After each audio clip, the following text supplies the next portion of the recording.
안녕하세요. 지금 이 시간에는 원래 구약 성경이 어떻게 쓰여졌는지, 그리고 우리에게는 한글로 어떻게 전달을 되었는지에 대해서 조금 알아보도록 하겠습니다. 구약 성경은 원래 한글이 아니라 히브리어로 기록되어 있었습니다. 하지만 여러분들이 보시는 오늘날의 이스라엘 문자는, 지금 보시는 이 이스라엘 문자는 히브리어 알파벳이 아니라 아람어 알파벳입니다. 즉, 말은 히브리어이지만 알파벳은 이스라엘 알파벳을 잃어버렸습니다. 그리고 대신 아람어 알파벳을 가지고 와서 표기하는 형태입니다. 오늘날 가장 오래된 구약 성경 사본들도 대부분 아람어 알파벳으로 기록되어 있습니다. 히브리어 알파벳은 지금부터 약 2600년 전까지 살아 있었지만 그 이후에는 점차 쇠퇴해서 예수님 시대에는 오늘날 라틴어처럼 읽혀졌습니다. 대부분의 이스라엘 사람들은 나라가 망하고 바벨론으로 포로로 잡혀간 이후부터 아람어를 씁니다. 아람어는 히브리어와 유사하지만 엄연히 다른 말이고 통역도 필요합니다. 이 아람어의 영향이 성경에도 들어와서 구약 성경은 언어는 히브리어이지만 문자는 아람어 알파벳으로 오늘날까지 내려오는 거죠. 여러분들이 보시기에 지금 이쪽 편에 보이는 알파벳이 원래의 히브리어 알파벳입니다. 심지어 다니엘서의 일부분은 아예 아람어로 쓰여 있기도 합니다. 이 성경을 누군가가 우리말로 번역했습니다. 이 번역가들 사이에는 번역은 반역이다 라는 경고어구가 있습니다. 현대의 유명한 언어학자이자 철학자였던 움베르토 에코도 번역은 실패의 예술이다 라는 말을 남긴 걸로 알려져 있습니다. 그만큼 어렵답니다. 여기에 성경 번역에서 가장 중요한 건 단순히 언어를 잘하는 걸 넘어서서 번역자가 얼마나 하나님과 친하며 그분으로부터 영감을 받았는가가 중요합니다. 다시 말해 성경의 저자가 하나님으로부터 받은 영감도 중요하지만 이 성경을 다른 나라 말로 번역하는 그 번역자가 하나님과 얼마나 가까운가도 참 중요합니다. 그런 면에서 저희는 예비된 축복을 받았습니다. 왜냐하면 저희가 보고 있는 한글 성경은 여러 번역본을 거쳐, 예를 들면 히브리어에서 그리스어로, 그리스어에서 라틴어로, 라틴어에서 영어로, 영어에서 한국어로 그렇게 저희에게 오지 않고 경건하며 준비된 번역자들에 의해서 성경 히브리어 원어에서 바로 넘어왔기 때문입니다. 어떻게 그게 가능했는가? 그 중에 한 분을 이 시간 소개해 드리려고 합니다. 지금부터 약 120년 전 조선을 전혀 모르던 한 유대인이 저희 조상들에게 왔습니다. 그는 우크라이나 출신으로 김나지움을 졸업한 후에 일자리를 찾기 위해서 이집트 수에즈로 여행을 했지요. 그런데 거기 일자리가 없자 다시 미국으로 가기 위해서 일본까지 왔다가 거기서도 좋은 소리를 듣지 못했습니다.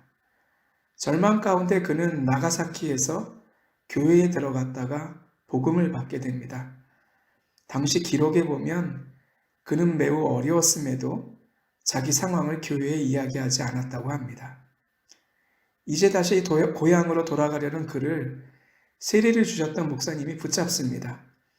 유대인이 세례를 받을 경우에 가족에게 돌아갈 수 없다는 것을 잘 아셨기 때문에 아마도 마음이 애틋하셨나 봅니다. 그는 대신 제안을 해주시는데 한국에 가서 성경을 파는 사람이 돼서 성경도 팔고 전도도 하지 않겠느냐. 근데 이 유대인이 순종합니다. 그리고 한국으로 넘어와서 사역을 하다가 아직 구약을 한글로 번역한 사람이 없다는 걸 알게 되었습니다. 한글을 2년 만에 배워서 1898년에 시편을 번역했습니다. 여러분이 보시고 계시는 바로 이 책입니다. 이를 본 선교사들의 도움으로 미국에 가서 신학교를 다니면서 시민권을 얻게 됩니다. 결혼해서 다시 한국으로 돌아왔지만 젊은 아내가 몇 년 살지 못하고 조선 사람들로부터 결핵을 얻어서 병들어 죽습니다. 몇 년 후에 재혼합니다. 여러분들이 보시는 이분이 바로 그분이고 그분의 두 번째 아내이십니다. 사이에 두 자녀가 있었던 걸로 알려져 있습니다. 그런데 그녀도 한국에서 병들어 죽었습니다. 여기에 이단의 공격과 일본 사람들의 가혹한 핍박이 시작되었습니다. 이 어려운 삶 안에서 그가 평생 결코 놓지 않았던 게 구약성경 번역 작업이었습니다. 왜냐하면 구약에는 하나님이 압제받는 자들로부터 일어서시게 하는 해방의 역사가 기록되어 있기 때문입니다. 알렉산더 알버트 피터스, 이 유대계 선교사의 이름은 자신에게 세리를 주었던 목사님의 이름을 그대로 받은 거였습니다. 그래서 그의 원래 이름은 오늘날도 모릅니다. 1941년까지 한국에서 종신번역위원으로 작업해서 우리가 오늘날 계속 개정하며 읽고 있는 구약성경의 번역과 출판을 이끌었습니다. 무엇을 믿었기에 그가 그렇게 할 수 있었을까요? 그의 끈질긴 성격 때문이었을까요? 언어적인 재능 때문이었을까요? 우리는 그런 일이 개인적 기질로 이루어지는 건 아님을 잘 알고 있습니다.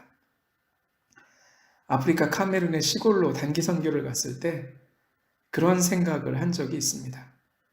우리가 살고 있는 곳에 돌과 아스팔트 바닥을 깔아주신 이름 없는 분들에게 정말 감사해야겠다. 우리가 사는 문명은 그곳에 없었습니다. 오늘도 우리는 성경을 읽습니다. 성경 번역자들이 어떤 상황에서 기도하며 공부하고 번역해서 저희가 읽는 성경을 출판하셨는지는 저희는 다 알지 못합니다. 그러나 이 성경 안에는 이러한 번역가들의 하나님의 말씀을 향한 열정과 소망이 담겨 있습니다. 저희는 그것을 성경을 읽으면서 물려받는 거지요. 저희에게 적용하면 그렇습니다. 우리는 이 성경의 번역가입니다. 옛 선조들이 신앙 안에서 언어로 번역했다면 우리는 믿음과 양육 안에서 우리의 손과 발과 얼굴과 몸의 언어로 우리 가족과 주변 사람들에게 하나님의 말씀을 전합니다. 아무쪼록 이 온라인 성경 파노라마가 여러분과 저의 하나님 나라 사역에 도움되기를 기도합니다. 이러한 성경 번역 작업은 대부분 성서공회라는 공인기관을 통해서 이루어집니다. 각 나라에는 성경을 번역하는 공회가 있고 한국에는 대한성서공회가 있습니다. 대략 3가지 유형의 한글 번역 성경을 출판하는데 첫 번째는 우리가 보고 있는 개역개정판 한글 성경입니다. 가능하면 선조들이 사용하시던 한글 성경책을 계속 수정해서 사용하고 가능하면 원문을 우리말로 1:1로 옮기려는 성향을 가지고 있습니다. 100% 그런 건 아닙니다. 그러면 아무래도 어색하고 뜻이 어려워지지만 그렇게 하려고 노력을 했죠. 독일로 치자면 루터판 성경이라고 말씀드릴 수도 있습니다. 두 번째는 오늘날 젊은이들의 언어를 사용하고 맞추는 새번역이 있습니다. 세 번째는 기독교 안에 중요한 두 분파인 로만 카톨릭과 개신교가 함께 쓰기 위해 만든 공동 번역입니다. 이 번역은 현대인의 이해를 온전히 돕기 위해 원문과 1:1로 글자가 일치하지 않더라도 내용이 동등하다면 다르게 번역하는 것을 주저하지 않습니다. 이 사실상 주석 성경입니다. 이런 성향이 잘 나타나는 구절을 한두 개 같이 보기 원합니다. 예를 들어 마태복음 5장 9절을 보면 개역개정판 성경은 그들이 하나님의 아들이라 일컬음을 받을 것이요 라고 읽습니다. 그러나 새번역은 하나님이 그들을 자기의 자녀라고 부르실 것이다. 그리고 각주에는 즉 그리스어 원문에는 아들들이라고 기록되어 있다고 붙여놓습니다. 현대의 남녀 평등 사상을 반영한 결과이지요. 또 열왕기상 19장 20절에 보면 나를 내 부모와 입맞추게 하소서라는 구절이 있습니다. 언제 부모님과 입을 맞추는가? 이는 우리에게는 좀 낯설지요. 이스라엘 풍습입니다. 공동 번역에서는 이를 부모님께 작별 인사를 한 후에라고 의미적으로 같은 우리 풍습으로 옮겨 놓았습니다. 개역개정판 성경을 보면서 이해하기 어려운 부분들이 분명히 있습니다. 직접 1:1로 옮긴 번역이라서 특히 그러합니다. 그래서 사람들이 주석이나 성경 해설서를 찾지요. 그런데 그보다 더 좋은 방법은 먼저 다른 번역의 성경들을 찾아서 비교해보는 방법입니다. 대한성서공회는 이를 지원합니다. 함께 보도록 하겠습니다. 저희에게 유용한 기능은 성경 읽기 검색, 그 안에서 성경 번역들을 대조해 보는 것, 그 다음에 저희가 성서 지리를 모르기 때문에 성경 지도 보는 것, 성경 인명 지명사전 보는 것, 또 용어사전 보는 것, 이런 것들이 특히 유용합니다. 먼저 대한성서공회 홈페이지를 들어가시면 성경 읽기를 눌러보시기 바랍니다. 성경 읽기를 누르시면은 성경 읽기 검색과 성경 이해 자료가 나옵니다. 예를 들어 성경 읽기를 누르시면 몇 장 몇 절을 찾아서 여러 성경을 함께 대조해 가면서 읽을 수 있고, 그래서 어려운 본문의 뜻을 분명하게 파악할 수 있습니다. 또는 똑같은 단어들이 어느 부분에 다시 나오는가는 성경 검색을 통해서 알 수 있습니다. 성경의 지리를 몰라서 어려우실 때는 성경 지도 보기를 찾으시면 되고요. 또 인명, 지명, 용어사전도 보실 수가 있습니다. 지금 이것은 성경 읽기의 예입니다.